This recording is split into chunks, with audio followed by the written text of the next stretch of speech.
Apa yang menyebabkan iklan itu menjadi boncos? Dua hal ini akan sangat mempengaruhi kalian beriklan tuh boncos atau tidak.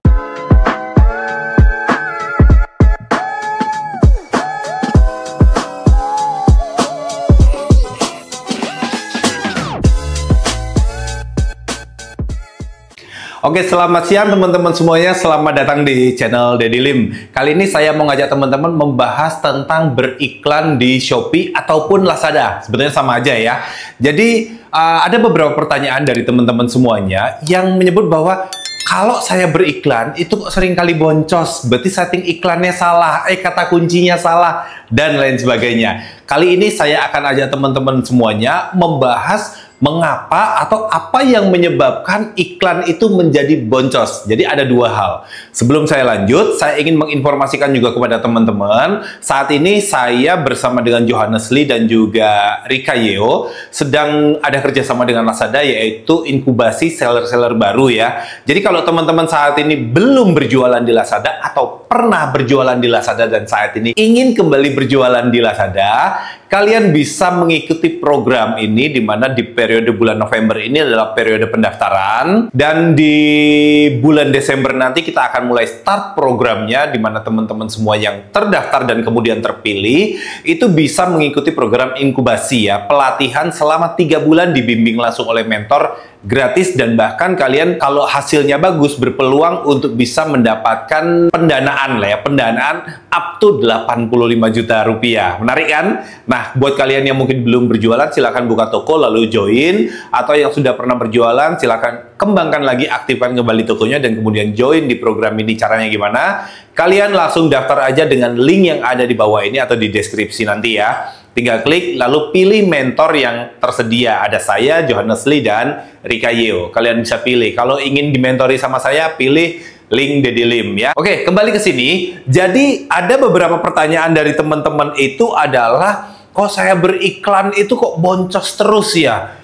Saya sudah pakai tools, riset kata kunci, dan lain sebagainya. Nah, sekarang saya ingin jelasin kepada teman-teman, jadi kalau kita beriklan ya, baik itu di Shopee ataupun Lazada, ada beberapa hal yang harus teman-teman perhatikan untuk mendukung kesuksesan iklannya teman-teman.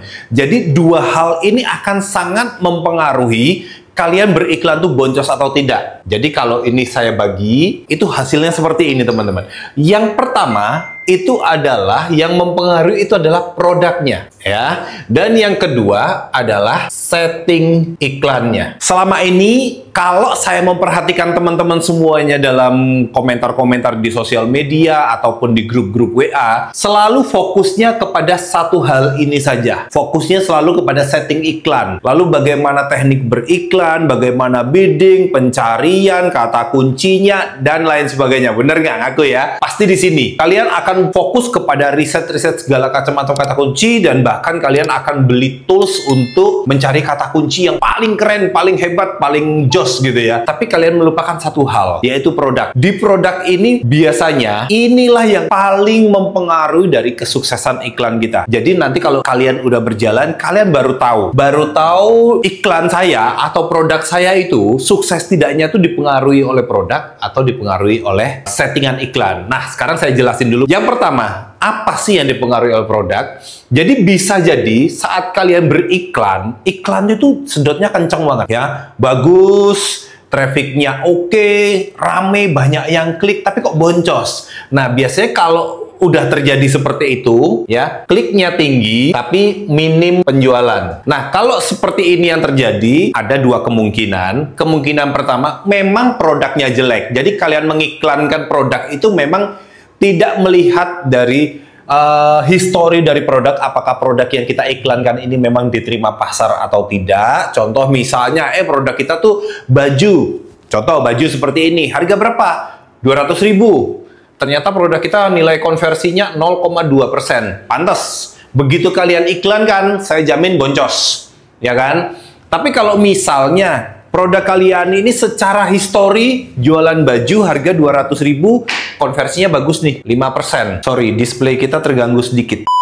Jadi misalnya di awal sebelum kita beriklan, produk kita itu bagus. Historinya menunjukkan angka konversi 5% bagus. Kemudian kita iklankan. Kliknya banyak, masuk, tapi kok konversinya jelek. Nah, ini biasanya kemungkinan dipengaruhi oleh setting iklan kita yang salah. Ya, jadi di sini history menunjukkan bahwa produk kita sebetulnya diterima pasar dengan baik. Begitu kita iklankan, kliknya banyak, penjualannya sedikit. Berarti ada yang salah. Biasanya kesalahan itu akan ada di setting iklan. Tapi kalau misalnya dari produk kita itu di sini tadi, setelah kalian cek misalnya sebulan terakhir 0,2%. Padahal produknya baju cuma harga 150-200 ribu. Konversi segini. Kalian iklankan, bisa jadi kliknya banyak. Sampai puluhan ribu bahkan yang ngeklik ya. Walaupun kalian dengan bid minimum, tapi minim penjualan. Nah, kalau kondisi seperti ini, yang salah bukan setting iklannya, tapi produknya yang salah. Kalau kondisi seperti ini, kalian iklankan terus kondisi produk kalian seperti ini, dengan konversi 0,2%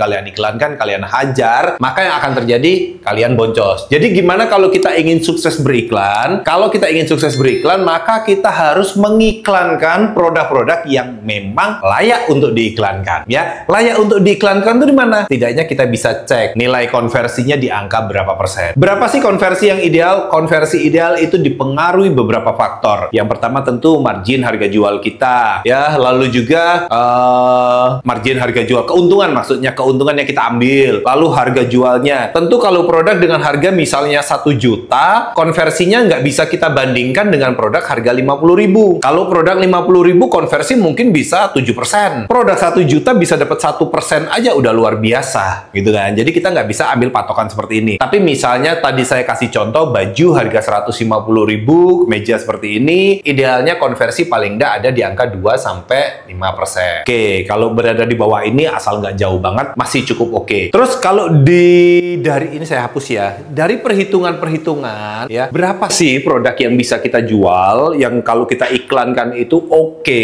dan membuat kita nggak boncos? Paling nggak kalian harus tahu dulu berapa margin keuntungan kalian. Misal kalian jual produk harga 100.000, HPP kalian ada di angka 70.000 deh, 70.000. Berarti kan kalian dapat keuntungan kotor 30.000. Keuntungan kotornya di angka 30.000. Kemudian kalau misalnya produk ini nilai konversinya 1%, apakah produk ini layak untuk diiklankan? Jawabannya tentu tidak. Kenapa? Kalau nilai konversi 1%, artinya kalian butuh 100 klik untuk dapat 1 penjualan ya. 1%, persen itu per 100 ya. Jadi butuh 100 klik untuk dapat 1 penjualan. Masalahnya 100 klik itu kalau iklan kalian dengan biaya termurah di angka 200 rupiah saja per klik, kalian dapat 100 klik, duit yang harus kalian keluarkan adalah 20.000 rupiah. Biaya iklan yang harus kalian keluarkan, ini asumsinya biaya iklan terendah ya teman-teman. Biaya iklan terendah kalian harus keluar 20.000 untuk dapat 1 penjualan.